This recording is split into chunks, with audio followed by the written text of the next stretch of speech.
Hello everyone, हाय। कैसे हैं आप सभी लोग? आशा करती हूँ आप सभी लोग स्वस्थ होंगे, मस्त होंगे, बढ़िया होंगे। सभी की तैयारी अच्छी चल रही होगी। तो चलो अब आज के सेशन की शुरुआत करते हैं और देखते हैं news in form of question as we use to do. ठीक है। Under the rising Rajasthan initiative, Punjab National Bank has pledged an investment of how much amount to support the socio economic development of Rajasthan. तो राजस्थान की socio economic development के लिए Punjab National bank ने क्या है, हम 21,000 करोड़ रुपया जो है वो देंगे। And they have signed an MOU with government of Rajasthan ताकि स्टेट की सोशो इकोनॉमिक डेवलपमेंट हो सके। MOU अशोक चंद्रा जो MD हैं और CEO हैं PNB के, उनके द्वारा साइन किया गया। And this agreement will provide specific framework for financial eligible project in the state. Rising Rajasthan की बात करें तो comprehensive economic and industrial development program है that was launched by government of Rajasthan within the aim to become $350 billion economy by 2029. App जिसने भी install नहीं किया है please go to the app store. ठीक है, प्ले स्टोर पे जाओ, ऐप को इंस्टॉल कर लो। राइट, चलो। Bandhan asset management company has received SEBI's approval to launch specialized investment fund, that is SIF, under which platform will these product be introduced? अरुधा SIF के अंदर these product will be introduced and they gain the SEBI's approval to launch specialized investment fund, creating space for new strategy in the investment landscape. The initiative allow company to expand beyond the traditional product, and they have introduced solution designed for investors seeking differentiated risk return profiles.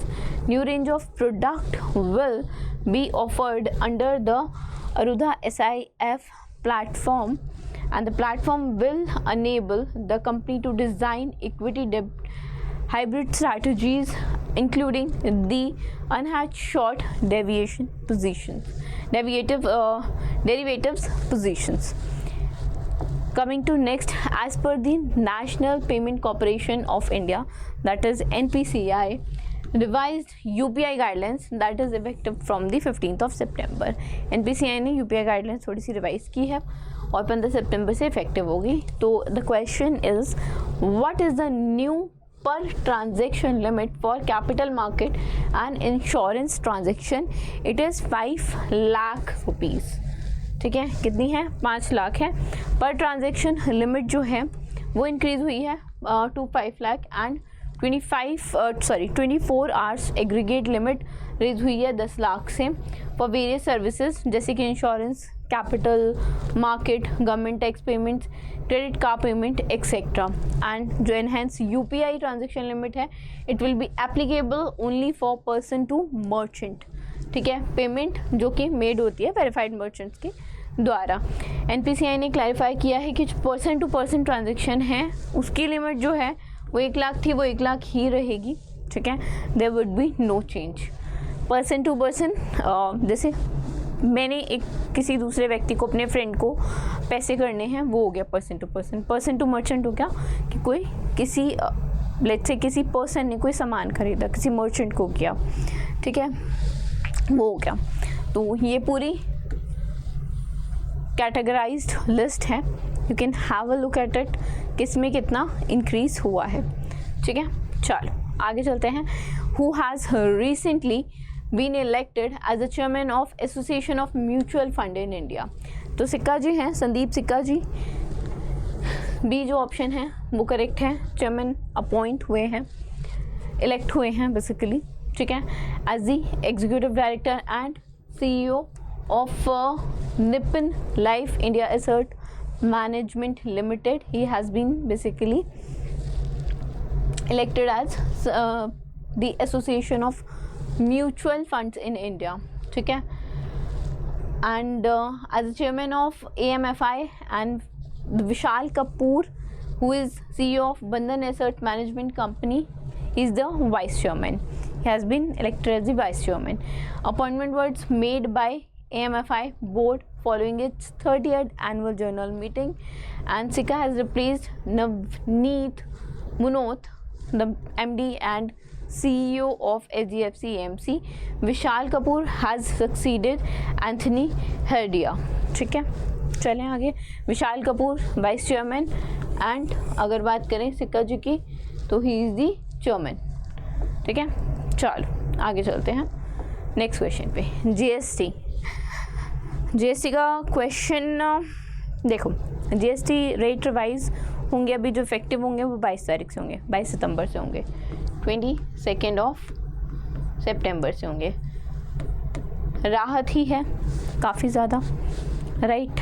Question एक बार देख लेते हैं फिर बात करते हैं. ठीक है, क्वेश्चन बोल रहा है कि इनमें से कौन सी स्टेटमेंट न्यू जीएसटी रेट के अकॉर्डिंग जो 22 सितंबर से इफेक्टिव है उसके अकॉर्डिंग कौन सी करेक्ट है. ठीक है, cement will attract now 18% GST, बिल्कुल सही है. लाइफ सेविंग ड्रग्स पे 0 जीएसटी है, बिल्कुल सही है. प्री पैक्ड जो पनीर हो गया, ठीक है, सोप हो गए, हाउस होल्ड आइटम्स हो गए, उस पर जीएसटी 5% हो गया, बिल्कुल सही है. ठीक है, कम हो गया. ठीक है, और लग्जरी या सिन गुड्स हैं या लिकर हो गया, सिगरेट हो गई, ठीक है, इन सब पे न्यू डीमेरिट रेट चला है इन्होंने 40% का. ठीक है, उसको 40% तक कर दिया है. तो ये भी बात सही है. Cigarette are now taxed under new 5% slab, ये बात गलत है.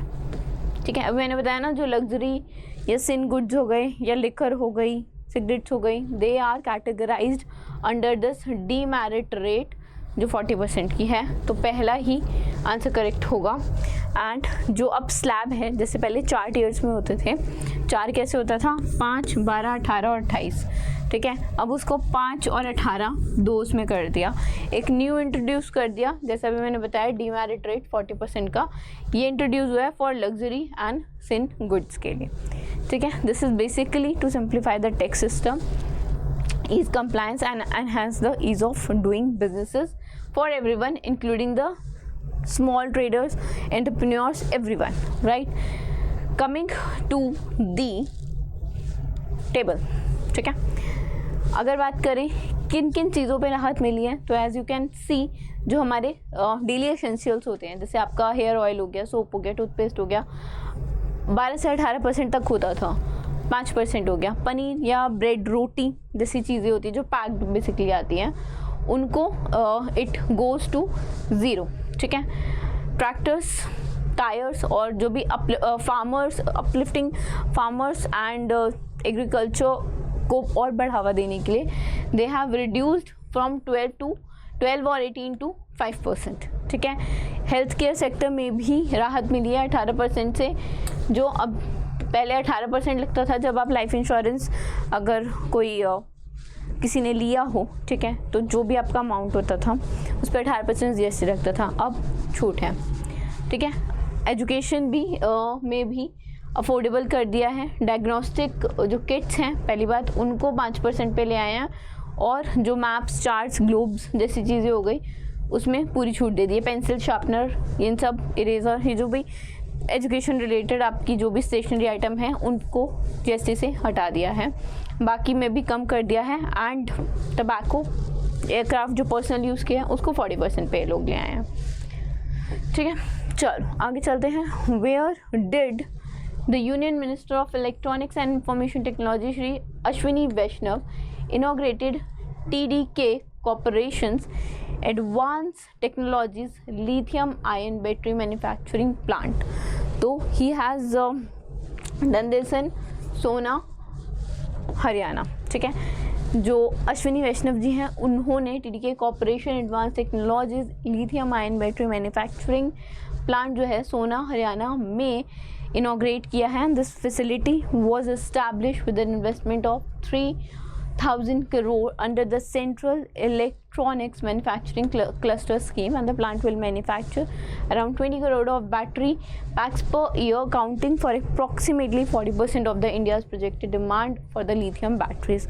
The battery will be used in devices जैसे कि mobile phone, हेयरेबल्स, laptop.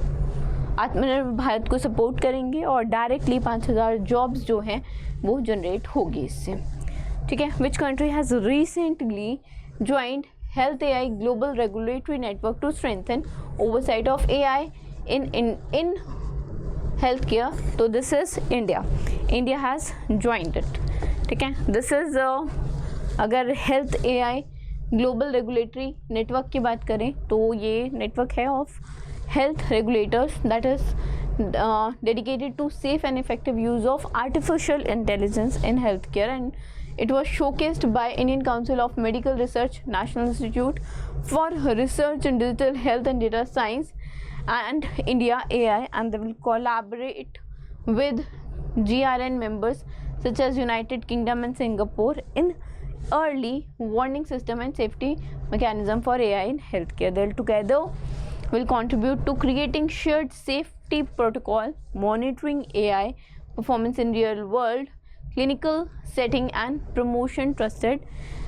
adoption across healthcare ecosystem. अगर हम हेल्थ AI की बात करें, Geneva based independent non profit organisation है जो सपोर्ट करती है equitable access to AI powered health innovations, ठीक है। कमिंग टू नेक्स्ट पे चलते हैं हम। Which portal has launched by Ministry of Housing and Urban Affairs to enhance transparency and accountability in real estate sector? Unified RERA portal है, ये basically ministry of housing and urban affairs Manohar Lal Khattar ji द्वारा launch किया गया unified real estate act 2016 के तहत portal जो है RERA portal at the 5th meeting of the central advisory committee in the New Delhi.